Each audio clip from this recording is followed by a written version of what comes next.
بسم الله الرحمن الرحيم نحمده ونصلي على رسوله الكريم قال الله تبارك وتعالى من أحياها فكأنما أحيا الناس جميعا صدق الله العظيم وصدق رسوله النبي الكريم ونحن على ذلك لمن الشاهدين والشاكرين والحمد لله رب العالمين. دی وخت مونږه امدادي کیمپ برای سیلاب زدگان د سن اف هنګو د زیر نگرانی شمس بای اور د کم ټیم ملګری دي هغه الحمدلله دلته د هنګو پټه کې یو کیمپ دی لپاره لګولې چې موږ سره خلک مالی جنی څه قسمه تعاونو کې د مستحقینو ته ورسو. نو ما استاد د سوشل میډیا په واسطه سره یو پیغام درکول دی غدا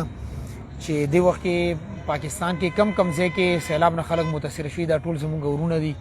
او زموږ مسلمانان ورونه دي او د مشکل وخت کې هغه سره شانه بشانه ودریدل د هغه غم سپکول د غینه غم ختمول د زموږ تاسو ذمہ داری ده اور تاسو په دغه زموږ الحمدلله نسبت اسلام سره دی او اسلام د سلامتی نه دی د سلامتی پیغام دغه دی چې کوم ځای کې مسلمان پریشان وي دغه پریشانی مونږه ختم کو او تاسو کتلو دا نږدې وخت کې ډی ای خان یا سوات یا کلام د کمی دای لکی دي د سې کورونه چې هغه سیلاب وړي دي هغه ملګرو نه کورشته دي نه د پناه ځایشته نه د شپې د کېدو ځایشته او د سې لکهشته چې غونډه ورځ غاب غریبان په کټونو باندې ناسي هغه وځین کور کې نشته اور د سورې مخ کې تاسو سوشل میډیا باندې کې کلیپونه کتلي اوس عمر روان دي چې مشومان دي دغه کم ورکوټي مشومان دي دغه په تنظیم نشته دي غینه لکم غړي غیر پر خوراک تنظیم نشته نو موږ تاسو داسې مداري ده چې دا حالات موږ ګورو نن سبا میډیا دور دی یو میسج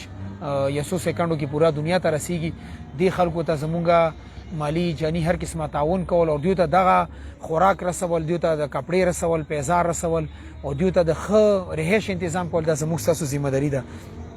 بعضی ملګری دا وایي چې سټیټ به کوي نه دا سټیټ خو د 75 سال نه دی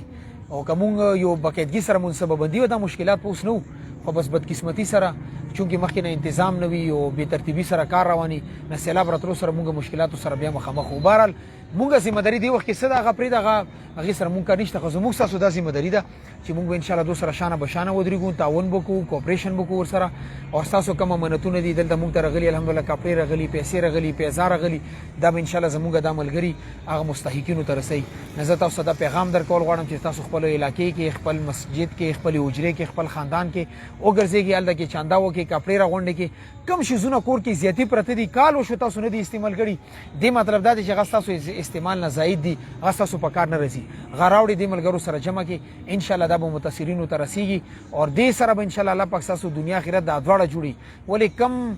غریب ته مونږه دا شی ورسو او هغه د زړه دعا وکي دنیا مو جوړه د آخرت مو جوړ دی. مونا ترجمه سے فرمای چې یو ځل حج ته تلم نو یو بډې خزه وغه خپل بیلډینګ غلط شوی وي مسپخین اور سره شم سلطان موسی ماغه بیلډینګ ته ورسوله وی کله کمرې ته د نکیده وی ماته چې بچي څه غواړي ایمار دوی چې مور دعا غا چې الله پاک ماته هر کال حج نصیب کړي وی 30 سال مسلسل الحمدلله زه حج تر عالم کله یو غریبي بس دعا وکي الله پاک د ستاده هغه سره د جنت او د دنیا آخرت د خپلګي دو فیصله وکي ناراضي دی میدان کې ان شاء الله موږ سره شانه بشانه ودرېږي تاسو د امانتونو به ان شاء الله خپل ځای ته رسیږي هغه غریبان به دعا کوي ان شاء الله تاسو ته هم دعا کوي موږ ته هم دعا کوي او کله په هغه دعاګانې قبول کړي زموږ تاسو بیړه بیا پار دي